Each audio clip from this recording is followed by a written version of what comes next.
Baruch Kazad, and welcome to the Fourth Age Total War, the Dominion of Men, the Dwarven Kingdom campaign. Yes, a vote was held, and the Dwarven Kingdom won with 10 votes, and second place was Harondor, surprisingly enough, with 8 votes, and then third place was Dorwinian with 5 votes. More votes than I was expecting, which is pretty cool. And I'm pretty excited because the Dwarves were the one that I was hoping to play most. And yes, we're playing in the new patch 3.1, which added the Hornburg and stuff, and the new campaign thingy, so the dwarves like riot or something. I don't know. But Dwarven campaign, go. Yes. Not gonna read these quite yet. I guess I'll read this one. Dwarves 356. SO. Difficulty factor: bull roaring. The stout and hardy dwarves of Middle Earth, though not great in number, have expanded their dominion in the Fourth Age to include their ancestral halls in Moria. Dwarven communities also exist in Erebor, the Iron Hills, the Blue Mountains in the west. Buttonmesh is now playing Promisgrad, YouTube.com/OneMesh Empire, and the Arid Rune in the east. Though once in possession of the Glittering Caves in the White Mountains, that colony was abandoned with the departure of Gimli and the reconquest of Moria. And also because trying to have like dwarvens right next to Rohan would be difficult for the AI. Well, they did have the Glittering Caves were their own thing in the New Shadow, but oh well. Withdrawn now to their Dwarven halls, the dwarves will not suffer their mountain homes to be trespassed upon, and may take the battle to their foe if angered. Aiding them in wars beyond their borders will be hirelings, men who have sworn to fight under dwarven captains for gold and honor. Yeah, there's a lot of unique mechanics for the dwarves.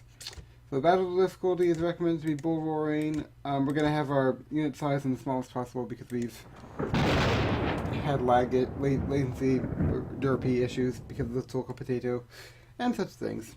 It never rains, but it pours. Truer words never were spoken. Yep, the crown and the anvil thingy of the dwarves. Brooke Kazad I'm Anu, etc. And here's Moria. We can look at Moria. Gates thingy. More narration. The Fourth Age. For much of the Third Age, the Dwarven people were scattered across Middle-earth, rarely emerging from their deep homes except on journeys of trade or of vengeance. After retaking of the lonely mountain, Durin's heirs saw many of their ancestral halls peopled once more, including the great realm that men call Moria, the Black Chasm. With the aid of their great ally Dale, the dwarves were able to weather the War of the Ring and emerge stronger than before, even establishing a colony in the Arid Rune, where gold and precious gems were found. These settlements, strong though they may be, are far sundered one from the other, each an island separated by the multiplying realms of men. New enemies and old are stirring in the east to trouble the lands of Dale and of the dwarves, and in the west, Eriador is ravaged by war between the reunited kingdom and its rival, the Kingdom of Adunabar. I love that name also. Adunabar. If the Kingdom of the Dwarves is to survive into the Fourth Age... Hey, they can form Testudos! I didn't know that they could form Testudos. That's neat. Ah, cool. Testudos and dwarves. Neat. I got excited. It must secure its place amongst these friends and foes, ensuring the prosperity of its wealthy stronghold cities, and marshalling those men who would fight under the anvil and the crown to come to their aid in these times that are troubled. Also on that screen there's like a return to main menu button. I'm not sure why that's there, but it is there. So the free folk of the Elven Realm. It shouldn't be on things. Ways of the West are dominant. The fall of yet another kingdom. Not sure which kingdom this would be, but oh well, okay, so this is a bit of a more complicated one. Our last game we had, of course, United Kingdom, where we got utterly destroyed. I keep seeing these buildings that I wanted to like click on them and be like, come to me, my children. But no. We have moved on, and we have been defeated, yes. We have the Dwardelf. Sort of the big thing about the dwarves is that they have a ton of gold, but the population, as you can see, is only 700. So sort of the big struggle with the dwarves that they have a lot of really, powerful units and a lot of gold and money and resources and everything. The thing they lack is population. So to combat that, we have the ability to, as you see here, convert the settlement into a human settlement from Dwarven to human by having hirelings, which means that the population will grow much faster, so we have more units to recruit. But then the units that we do recruit are much less powerful. So, yeah. Honestly, I'm not entirely sure how to play this campaign. I'm sure I'm going to do terribly, but c'est la vie. Anyway, I'm going to want to sort of... I guess we'll go over sort of the buildings first. This is Moria, all of Moria, Khazad-dûm, etc. I guess they had 3 names to go with, and they went with Borrowed Elf. Which is actually pretty interesting. Like, personally, I would probably go with Khazad-dûm, because, like, that's the Dwarven name. It's like, I don't know. But then again, it would be like, I don't know, if they had a Finland faction, would you call it Finland or Suomi? I guess you'd call it Finland, because that makes... Don't mind me. I'm just cray. One of the big mechanics is that of the Dwarven Horde. As you can see, we have the Dwarf Hordes that bring happiness and trade and stuff. But you can sell them for 20,000 Mirian, and there's like 3 in Moria, there's a bunch elsewhere. Yeah, so you can just do that. So if we're ever strapped for our gold, then that's sort of like a last resource. We can never get them back, so that's pretty cool. But we can get all our units. Can we? I want to see which unit is able to form the testudo. It's not them. Dwarven long axes. I don't know. Some unit is able to form testudo, and I'm not sure. Oh, maybe it's the our general dude. Maybe. Yes. Forward. I just want to come out just so we can look at the bodyguard unit. No, it can't form. Yeah, I don't know. Well, according to that screen, it's possible to form testudo, so who knows? He's an inept governor. You know, I loaded the world up before to the game up before to take a look at sort of all the just to like read all the flavor text and stuff and be like, yeah, because I'm a nerd. And I swear this dude was significantly better statted, but oh well. Yeah. And then one of the other sort of big things, I guess, is that here is that we can have the restored Westgate, which right now, as those who have watched the Fellowship of the Ring or etc. will know, the Watchman in the Water destroyed the West Gate. Thrown on Gate Stream. Hey, what was this thing? Yeah, see the Watchman in the Water and stuff. That's cool. Ah, cool. Yeah. So I guess I didn't know that it was actually possible to modify like the campaign map in game to allow passableness or whatever, but apparently it is. So this is significantly very expensive, but it increases trade and will allow us to move west out here to, I guess, to Dunabar or whatever. So yeah, that's Moria, our capital. You have the choice between precious materials and construction charter.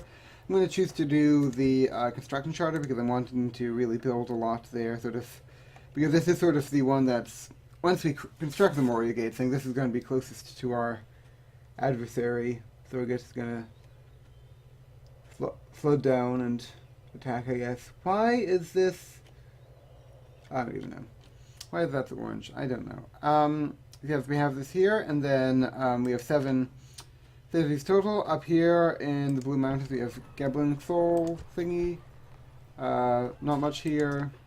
Yeah, not much here. I'm gonna sort of keep this at normal tax rates. The able-bodied population like isn't going to be, you know, we're not going to be getting a lot of people. Well, let's see. Yeah, it's, you know, we'll just keep there. We do want. Yeah, we just sort of want to build up the Moria. It's a great sort of, I don't know, place for all the dwarves to prosper or something.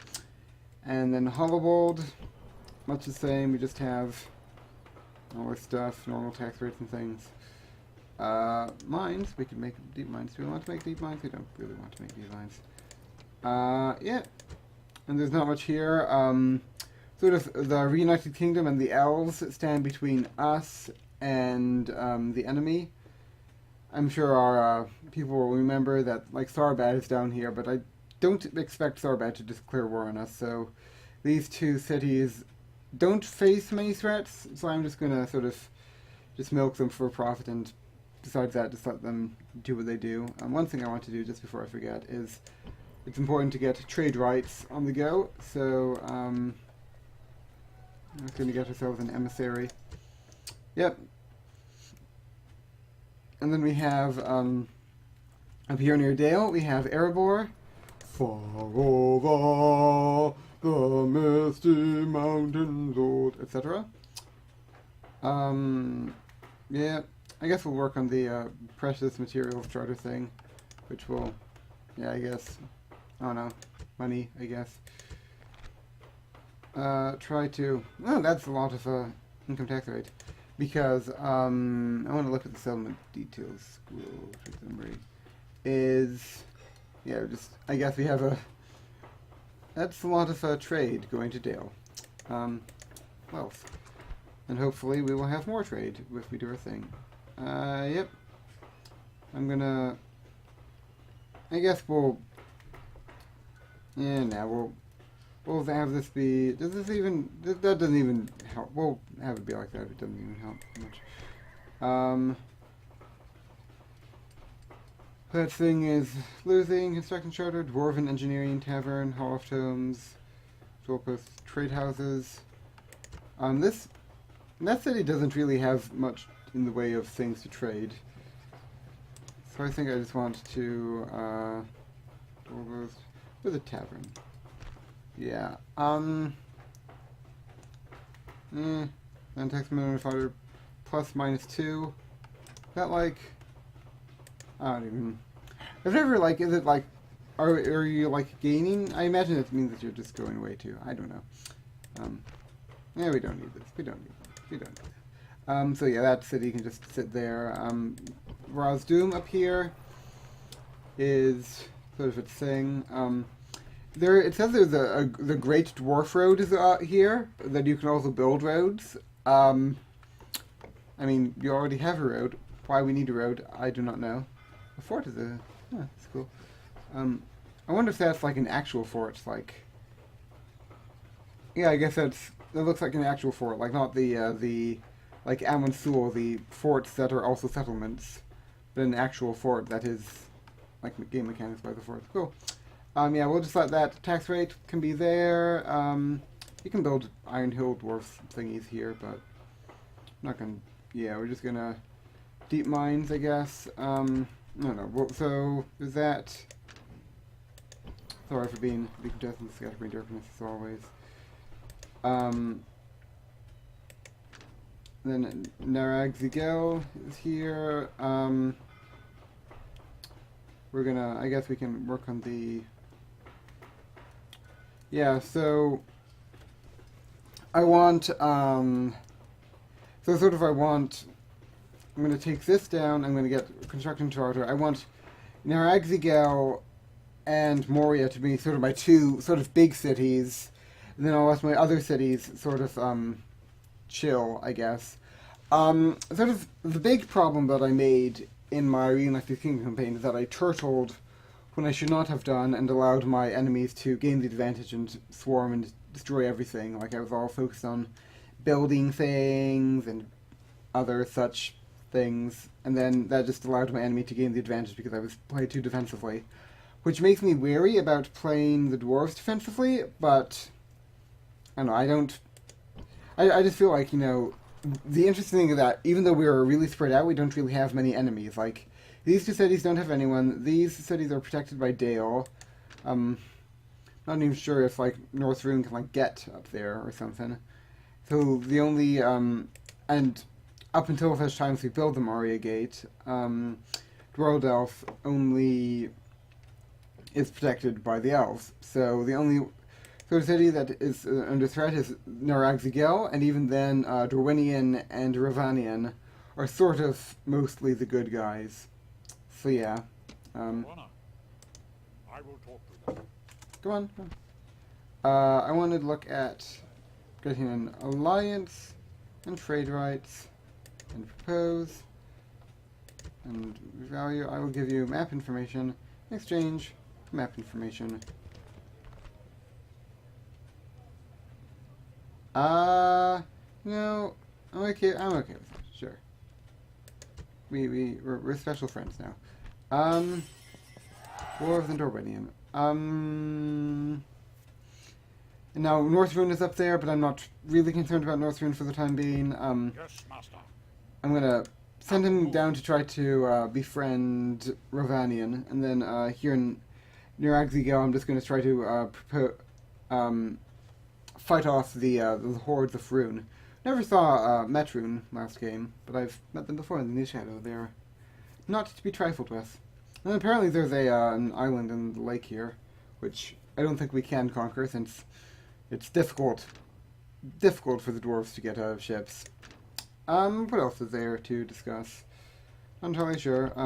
Yeah, we'll just, I guess, build up the Olean armies, and then we'll get our, and then we'll open the West Gate, and then march down into Adunabar. As far as our victory conditions are concerned, we need to hold 25 provinces, including all of the cities that we currently have, plus Horodengrin and Gundabad Fortress, which are two Orcish hordes, I think. Gundabad Fortress is up here near the upper pass thingy here. And then I'm not sure where Odengren is, but I imagine it's somewhere. I don't know. Yeah. So that's basically the plan.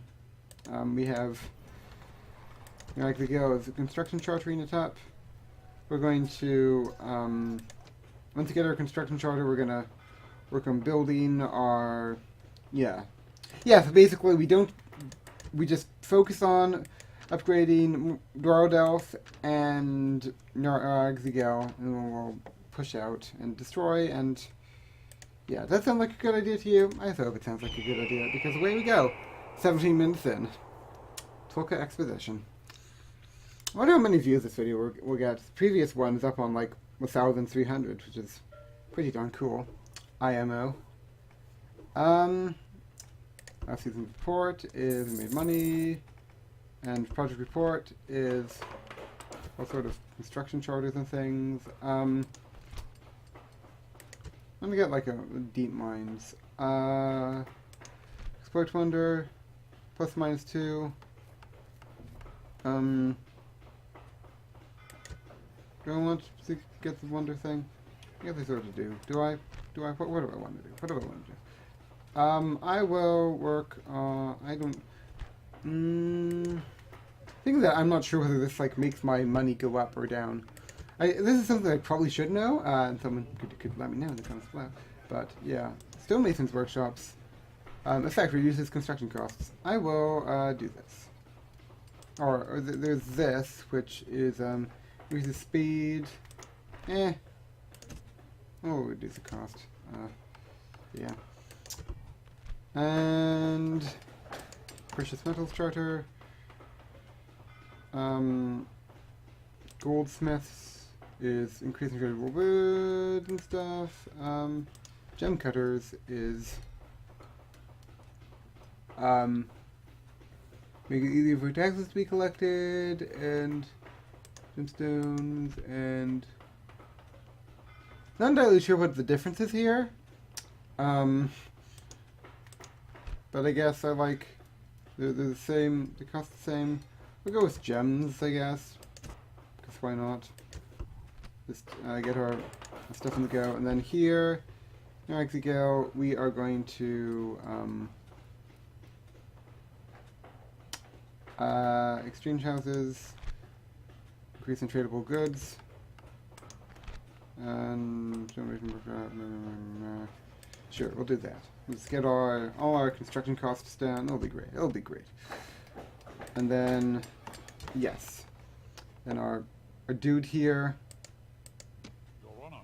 or if the king under the mountain or something, you can go. I will talk to them. We want to. I could bribe them. That could. I think that bribing will actually be a pretty powerful tool to use later in the game, but not now.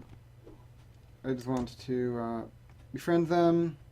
I want to send him off to try to explore and find out. Out of move. I'm not entirely sure what there is to the east of Narragansett, so we'll, I guess, attempt to ascertain such things as these.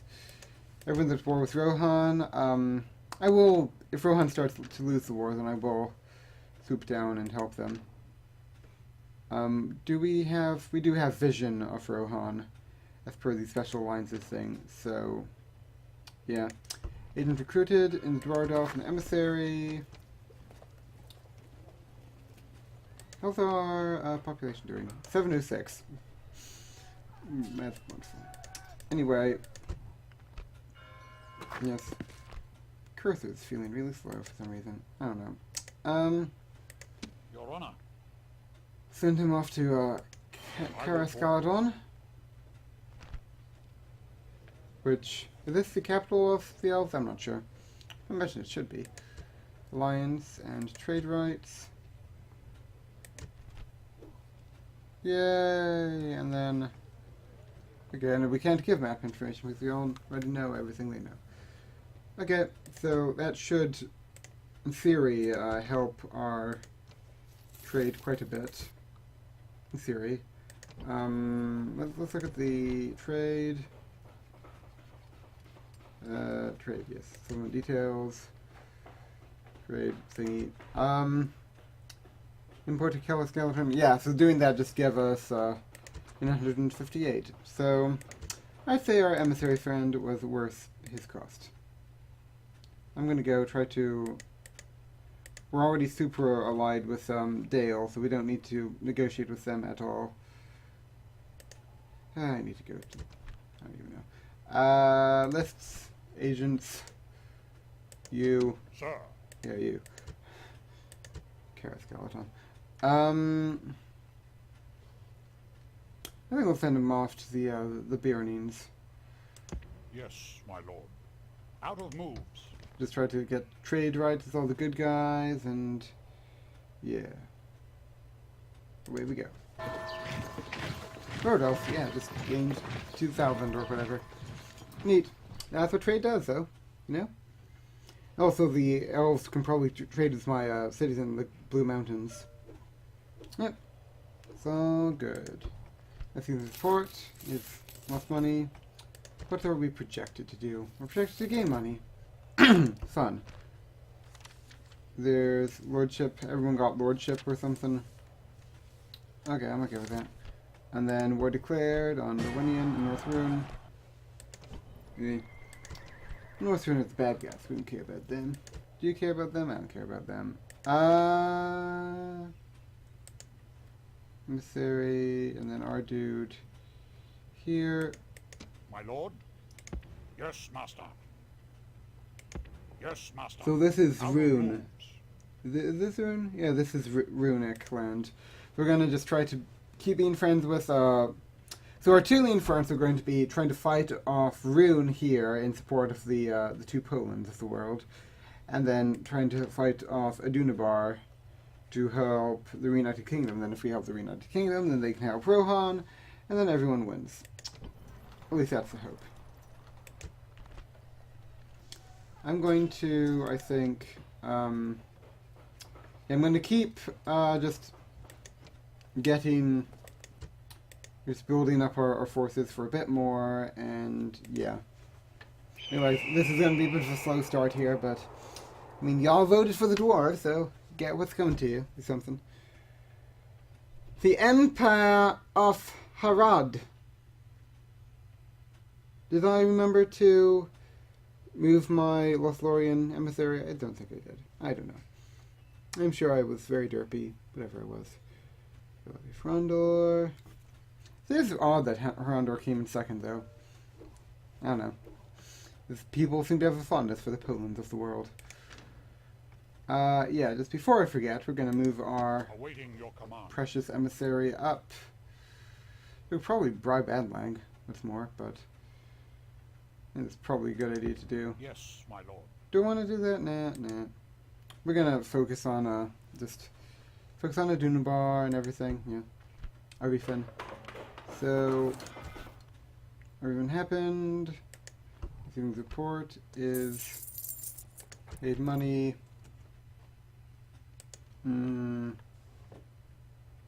That's great. We made quite a lot of money, didn't we? Financial... Yeah, that's more than a little amount. Were declared on Frondor and Jinbar and everything. Cool. Good job there. I can never get them to declare war in my campaign, but of course they declare war. No, it's not fair. Decreases construction cost faction-wide. Sure. Sure. Let's do this, I guess. Just... I'm gonna have so many... Shame they can't get the, Thranduil place to, change its thingy, but... Oh well. Gemcutter's Workshop... increases income tax faction-wide. I'm okay with this. Okay. Gemcutter's Workshop, and then... Narag Zigel. We have our, presumably... Oh, it looks like we need to get a major province to do our thingy. So, okay.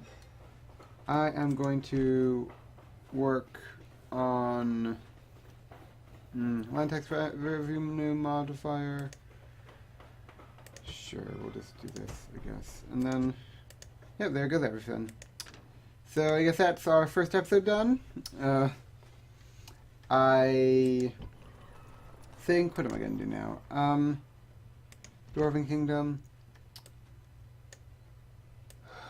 I'm going to read this thing, but I'm going to sort of like doing it at the very end of the episode, so people that don't want to listen to the giant exposition of death can, like, close the video or whatever.